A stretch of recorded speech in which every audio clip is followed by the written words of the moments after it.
MacArthur's forces bypass Rabaul and draw closer to the Philippines. The 1st Cavalry pours into Los Negros in the Admiralties, 200 miles north of Medang. The first surprise assault drove the Japs into the jungle, and our troops advanced with few casualties. But later, the going got tougher.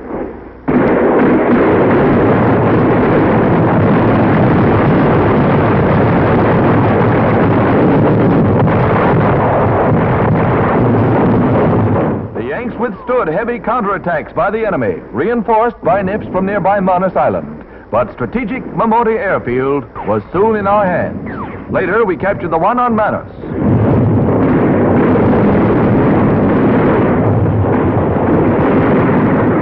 During the night, the Japs infiltrated our lines, and the next day, the mop-up began.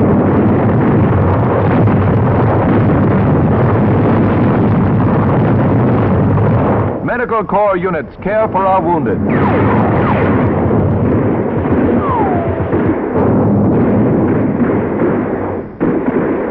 Blood plasma is administered as Signal Corps cameras record the progress of battle.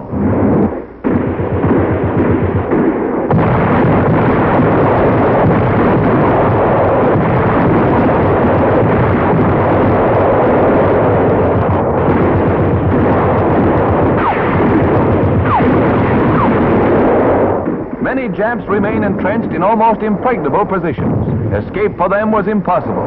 Many of them sent off hand grenades against their bodies, resorting to Hara Kiri rather than surrender.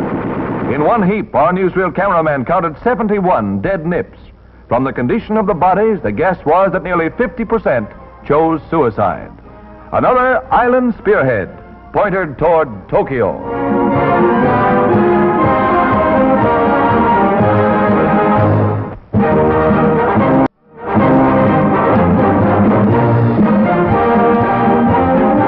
Sergeant Charles E. Kelly of Pittsburgh is well named the one-man army. In one busy day on the Italian front, he killed 40 Germans using all these weapons, volunteered for 3 patrols, and covered the retreat of his platoon. Signal Corps pictures show the fighting sergeant receiving the Congressional Medal of Honor from General Clark. The ceremony was held somewhere in North Africa.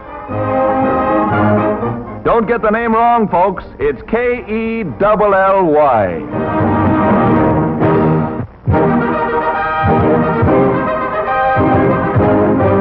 Of the thousands of pictures made by the press photographers of New York, the cream goes on exhibition at their annual show. Prize exhibits are spot news shots, perfect examples of the press photographer's ability in the heat of fast-changing action.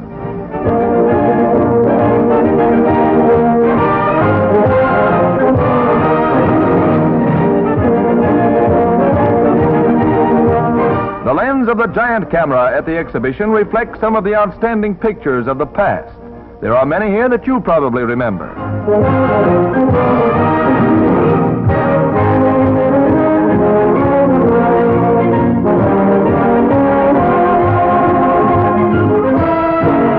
So nice to come home to.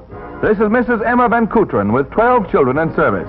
And you can be sure that sports are well represented. Governor Dewey awards first prize to Pat Candido for his Harlem riot scene.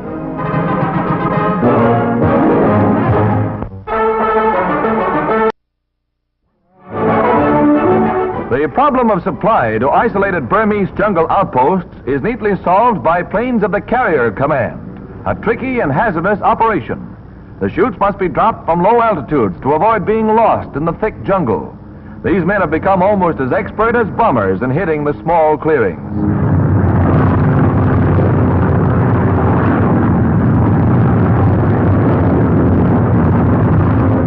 There's a real shot right on the button, as these Air Force pictures show. This is real manna from heaven.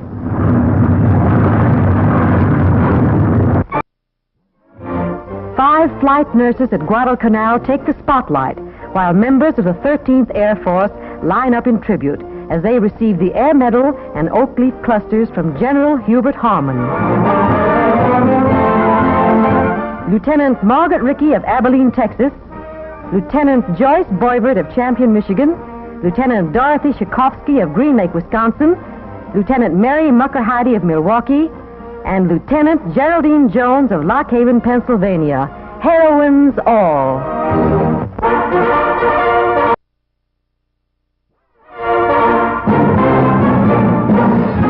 The Army's versatile carbine has now been adapted to launch grenades. They have a devastating effect on enemy tanks.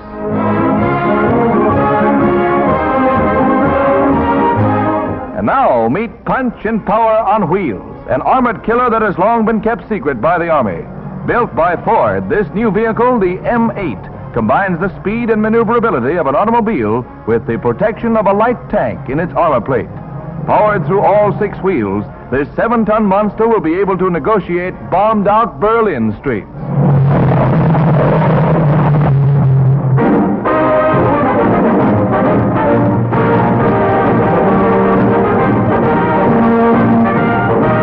An exciting week of basketball at Madison Square Garden comes to its explosive climax with DePaul of Chicago meeting St. John's of Brooklyn in the finals.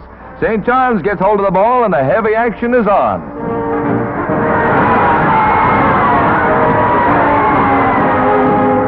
The boys are willing to die for their alma mammies. Before game time, DePaul was favored to win by 7 points. St. John bats the ball around now and they score. Now the Westerners show some of the fancy ball handling that has brought them to the finals.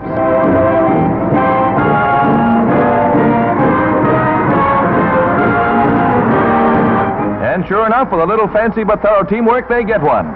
It's action like this that makes basketball the leading indoor spectator sport in America. One more for St. John's.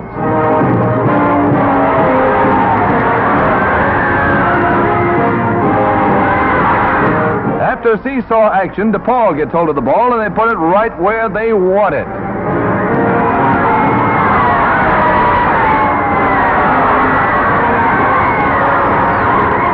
St. John, winner of last year's tournament, upsets the dope this year by copping this thriller 47-39.